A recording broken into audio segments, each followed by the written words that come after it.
Besimi në engjujt është dy lloje, besim i përgjithshëm dhe besim i veçantë. Besimi i përgjithshëm është të besosh në përgjithësi në engjujt, se Allahu i ka krijuar, se janë të krijuar prej drite, se nuk e kundërshtojnë asnjë urdhër të Allahut dhe se e veprojnë atë që ai i urdhëron. Dhe në mënyrë të veçantë, besimi në engjujt është të besosh në ata engjuj të cilët Allahu i ka emëruar dhe të besosh në detyrat e veçanta për të cilat Allahu na ka informuar. Si për shembull, besimi se engjulli Xhibril apo meleku Xhibril është i detyruar me zbritjen e shpalljes tek pejgamberët e Allahut subhanahu wa taala.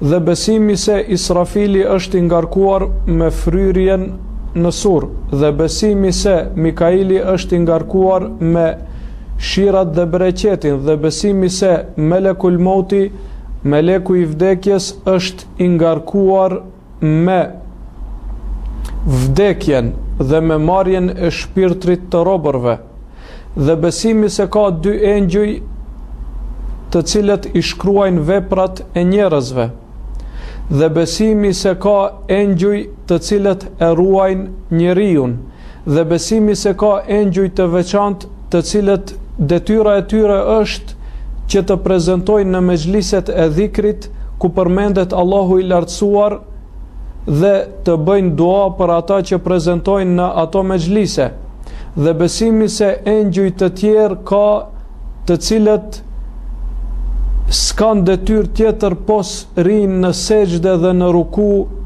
për Allahun e lartësuar, siç thot pejgamberi sallallahu alaihi wasallam se qielli i dunjas është i mbushur me engjuj të cilët e adhurojnë Allahun non stop, dhe kjo ka shkaktuar që qielli të rënkojë nga ngarkesa që e ka për shkak të engjujve të shumtë, detyra e cilëve është vetëm të adhurojnë Allahun subhanahu wa taala.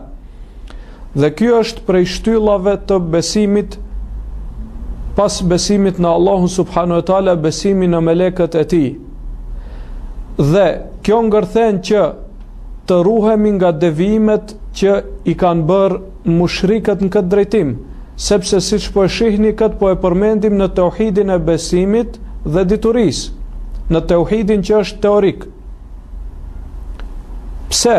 Sepse siç tregon Allahu i lartësuar, mushrikët e Mekës i kanë bërë melekët femra e para, dhe e dyta i kanë quajtur bija të Zotit. I kanë bërë shirk Allahut subhanahu wa taala te melekët. Kjo është gabim. Melekët e para nuk janë femra, e as nuk janë meshkuj, nuk kanë gjini.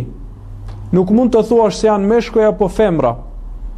Dhe e dyta, edhe pse kur janë shëndruar, kjo është me rëndësi të potencohet, kur shëndrohet meleku në njeri, e merr formën e mashkullit. Xhibrili alayhis salam kur ka ardhur te pejgamberi sallallahu alaihi wasallam i shëndruar në njeri, e ka marr formën e mashkullit. Ka ardhur në formë të një burri të moshëritur, në pamje të bukur, pa shenja udhëtimi dhe me tesha të pastërta, siç e dini që është në hadithin e Xhibrilit. Mirë po, në esencë nuk mund t'i mveshim melekëve gjini. Kjo është e para, dhe e dyta, melekët nuk janë bija të Zotit, siç besonin mushrikët, dhe ndoshta ka ende të tillë që besojnë diçka të tillë apo hynizimin e melekëve. Krishterët për shembull besojnë se shpirti i shenjtë është pjesë e Zotit në atë trinitetin e tyre.